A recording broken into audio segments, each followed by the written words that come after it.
à notre chaîne YouTube Fabiola avec vous aujourd'hui pour vous donner des petites astuces pour la baignade à la piscine. Avant de commencer, allez vous abonner à notre infolettre. C'est là que vous avez toutes les promotions, les blogs, les astuces avant tout le monde. C'est quelque chose que vous ne voulez pas manquer, surtout quand il y a des gros changements qui arrivent au sein de l'entreprise. Il fait chaud, vous voulez profiter pleinement de la température, vous voulez vous baigner, aller à la plage, mais avec les cheveux crépus, est-ce que ça fait bon ménage? Oui, vous pouvez le faire, mais il suffit de simplement bien se préparer pour la piscine. Donc, ce que je vous donne comme astuce numéro 1, ce serait tout simplement de vaporiser les cheveux avec de l'eau. Donc, les mouiller le plus possible, donc d'où la raison que vous avez besoin d'une bouteille d'eau si vous n'avez pas accès à une douche, ou vous allez tout simplement dans la douche mouiller vos cheveux complètement.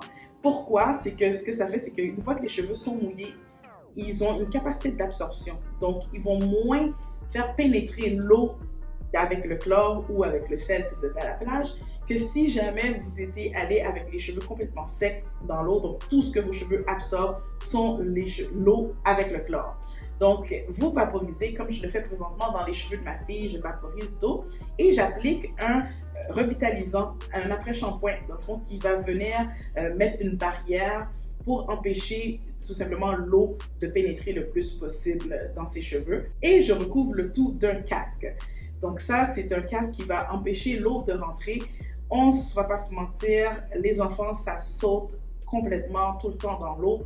Mes filles prennent des cours de natation aussi, donc le casque aide, mais on s'entend que ça va quand même mouiller une partie des cheveux, donc d'où la raison que je protège quand même leurs cheveux en dessous du casque de bain, de piscine. Ce que je vous donnerais par exemple comme astuce, c'est d'utiliser un après-shampoing qui ne coûte pas trop cher.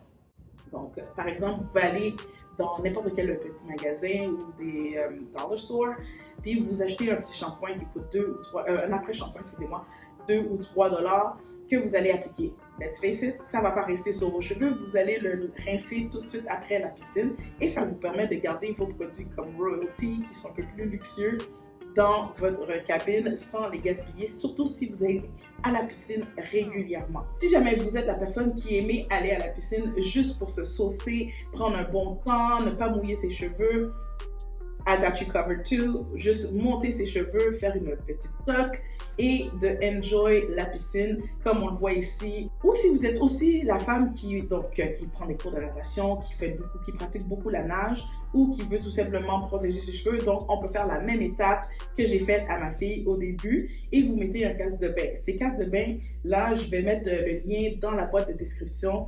Le mien, comme vous pouvez le voir, moi, j'aime pas trop le porter, à part si je vais dans les cours de natation avec bébé et qu'il me faut un casque. Donc, c'est dans les seuls moments où est-ce que je le porte parce que, let's face it, it's so big because I have a big afro.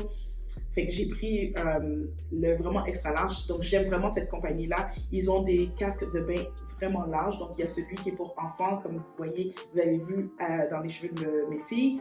Il y a aussi celui-là qui est extra large. Moi, parce que souvent, des fois, je fais des coiffures protectrices.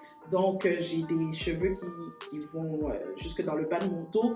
Et ce casque les prend. Donc, les tresses, les locks, peu importe, c'est un extra large que j'ai pris et cette compagnie vous offre ce privilège d'avoir ça. Donc ça, c'est un must si vous voulez vraiment pas mouiller vos cheveux. Vous pouvez aussi très bien être celle qui, you know what, I'm here to enjoy myself, sauter dans la piscine, nager sans se protéger les cheveux.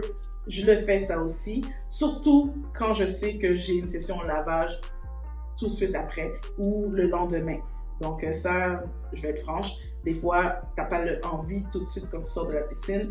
Donc ça se fait le lendemain.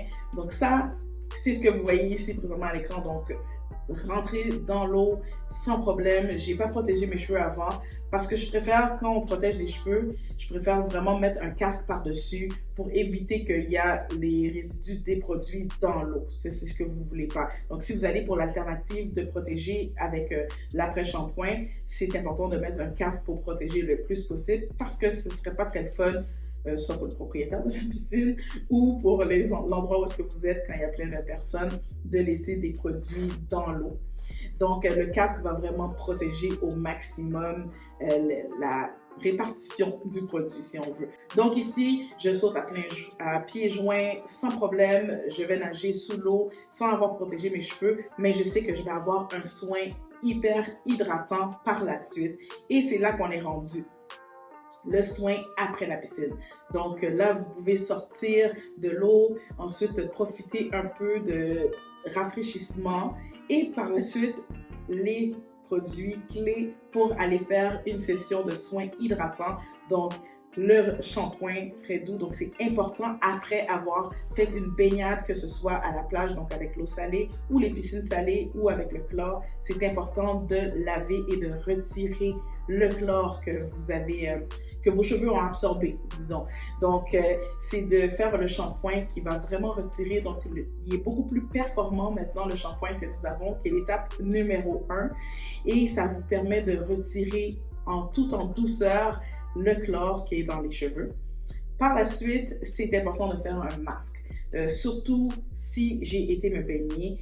Par moment, je vais plutôt opter pour le masque protéiné, donc pour renforcer les cheveux, parce que je sais que qu'est-ce qu'il y a dans l'eau est un peu est chimique, on va pas se mentir, donc je veux vraiment réparer mes cheveux, donc je veux un soin, je vais opter pour le masque protéiné.